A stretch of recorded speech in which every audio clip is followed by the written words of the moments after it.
We're about ready for the start of this fight. The scoring, the 10-point must system. Winner of a round must get 10 points. Round even, both get 10. Discretionary score for the loser. Total points go to the victor.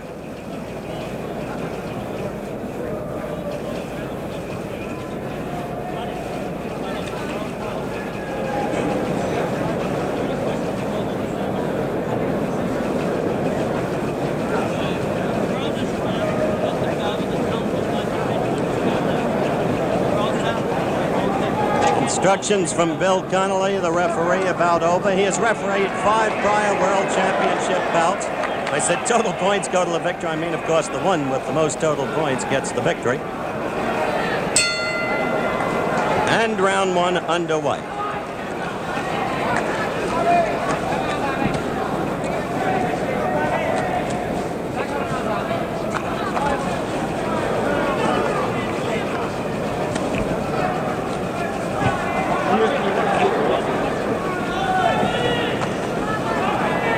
Foster will be using that left all night or all late afternoon.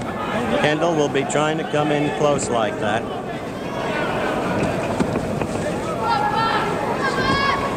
There's that left.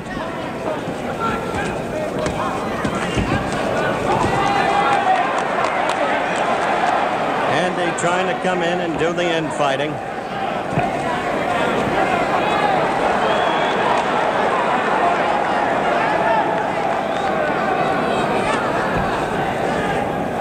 Watch Kendall's head during the contest under Foster's chin for possible butting.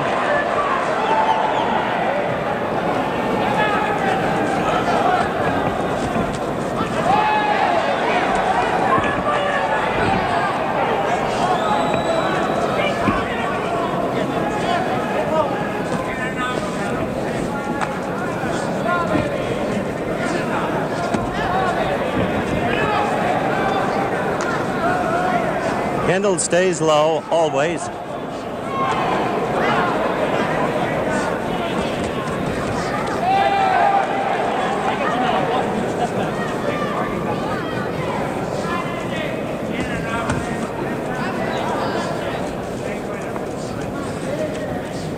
We are almost 2 minutes into round 1.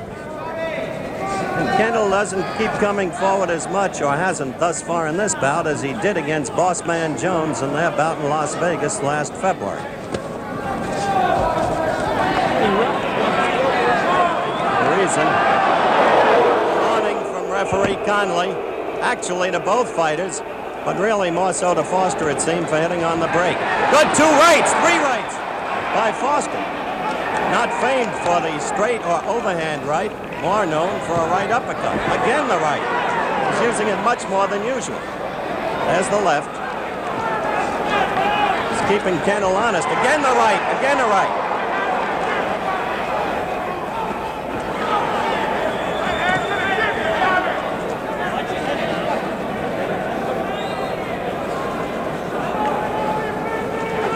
We're going to show you in slow motion those consecutive rights by Foster. Immediately the round ends. Began with a left and then moved into the rights.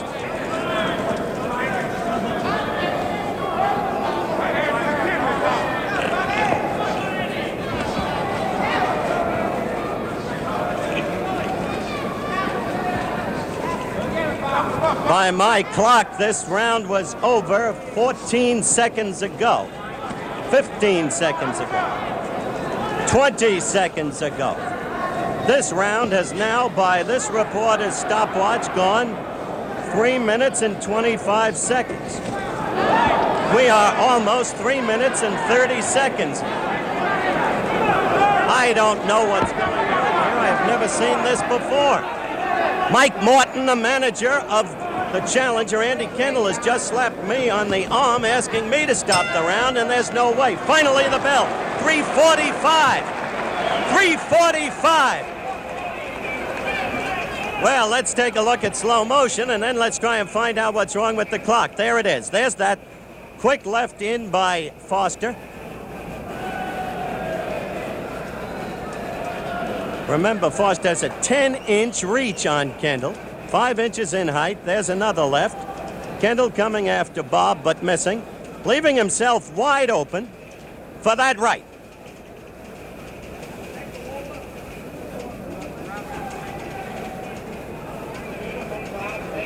They're looking over Foster now. He had a relatively easy first round. Willie Pep sitting next to me scored it, obviously for Bob. Although one can never say obviously anymore about the scoring of any fight in the light of things that have happened in that vein in the past. But we're over the Scappoose Express now, and I can't understand. Mike Morton, how could that round have gone 3:45? Any explanation from you? Mike just says he can't understand it, and the referee has no explanation. The timekeeper may have slept. We're in round 2. And we're running our watch on this round. Everything happens in fights.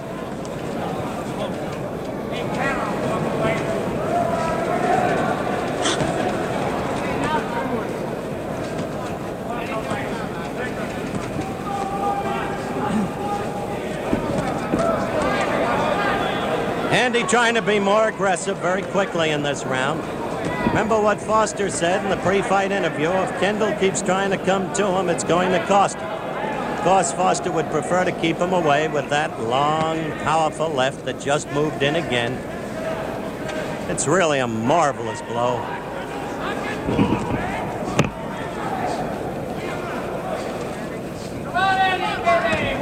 Following our watch, we're 1 minute into round 2.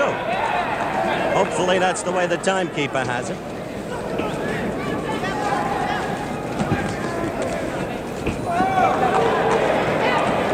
That left beating in there steadily.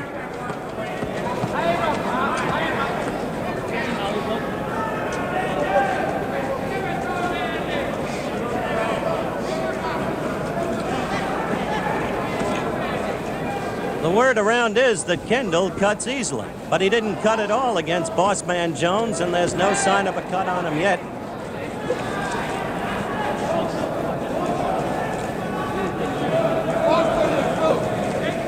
Look at that left get in there, right over the eyes, where Willie Pep observes, sitting next to me, that now some redness, not blood, is beginning to appear, but bruises.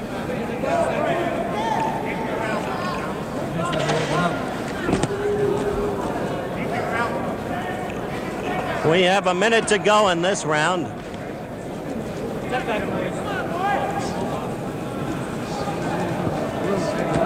Now there's red blood over the left eye of Kendall. Over the eye, that's the bad place. It can drip into the eye and cause problems with sight.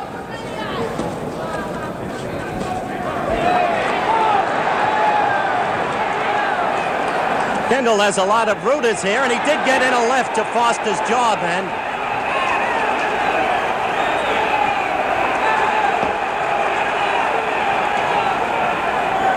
Crowd is very excited because Andy was pushing in tight, landed a left, later a right, but did no real damage to Bob, and Bob is right back with the lefts as we have 10 seconds to go in the round.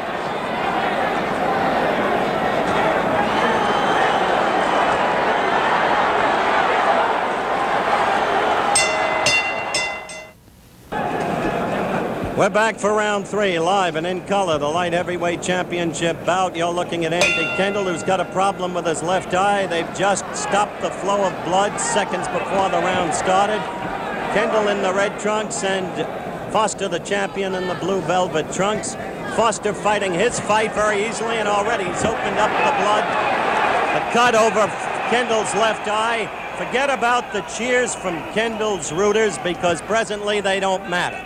Foster is fighting his fight, keeping Kendall away, using that edge and reach, the strength of that left. The momentary excitement of partisans has no bearing. The right went into that eye. Again, the left. He's beating a steady tattoo. Les Kendall can get in tight and do some damage. That was a right that landed glancingly on Foster's forehead, the right side of it. But tactically, Foster is fighting this exactly as he planned. Again, the right. Two left uppercuts by Foster, both missing. One grazing, but doing no damage.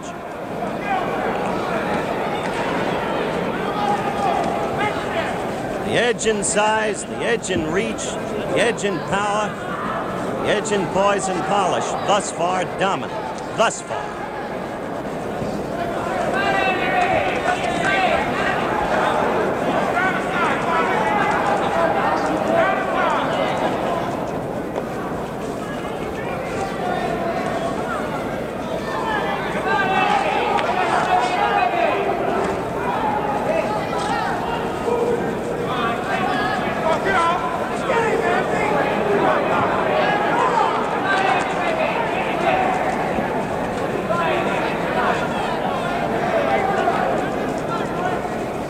As referee Connolly separates the fighters just above us, the flow of blood from above Kendall's left eye does not appear too bad at this moment.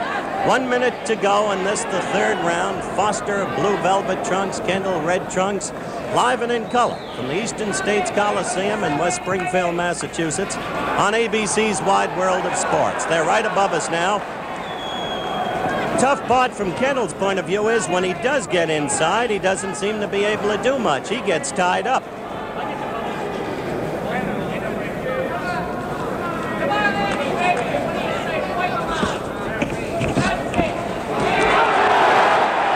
Crowd got excited because he got in a good right to Foster's upper midsection. Foster was hurt by it. He's holding on.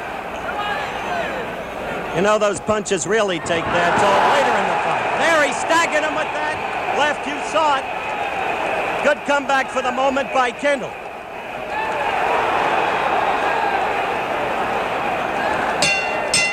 The end of round 3 and the first real good action by Kendall as we follow him to his corner. And the young man showing, he's 29, Foster is 30, that he's got some guts. Fighting back from a beating that he had been taking for 2.5 rounds. First hurting Foster with a right to the upper midsection, and then clobbering him later with a left that sent Foster reeling back against the ropes, as you saw. Now they're working on Kendall's eye. Here's Bob Foster, and I'm going to bring in Willie Pep. Willie? Howard, you see it. Howard, Bob Foster's fighting the fight. He's on the outside, but this guy got in close that last round. He hit him a couple of good punches. We'll look for more action now. Coming right up. Willie Pep, former featherweight champion of the world, classic great, best remembered for a whole series of bouts against his then prime adversary, Sandy Sadler. Bouts that live indelibly in the greatest moments in boxing history. We await the start of round 4, and I note that Willie unofficially scored that last round for Kendall.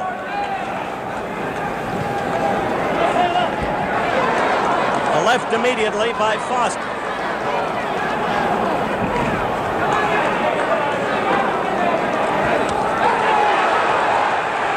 Crowd is loving the aggressiveness of Kendall. He's got the rooters here. Kendall in red, Foster the champion in the blue velvet trunks. Foster's first title defense. Oh!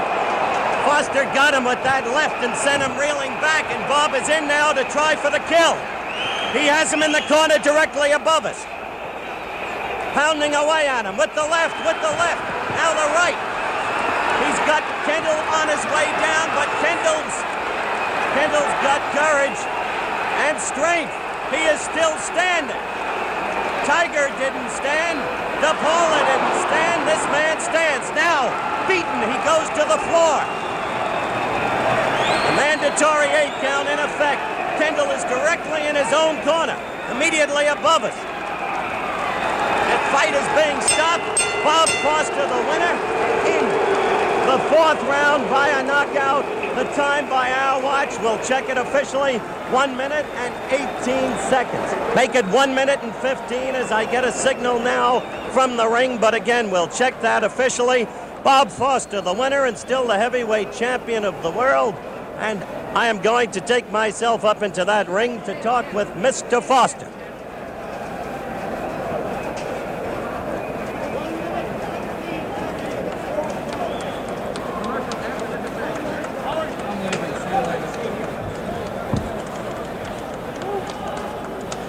Your attention, please. The winner. All right, here's the announcement, In and 1 then minute, I'm going up into that ring. 15 seconds. 1:15 was right. The crowd the fourth booing. round. I don't know what they could have expected. You saw the fearsome beating that Kendall was taking. By a knockout. Up into the ring for a talk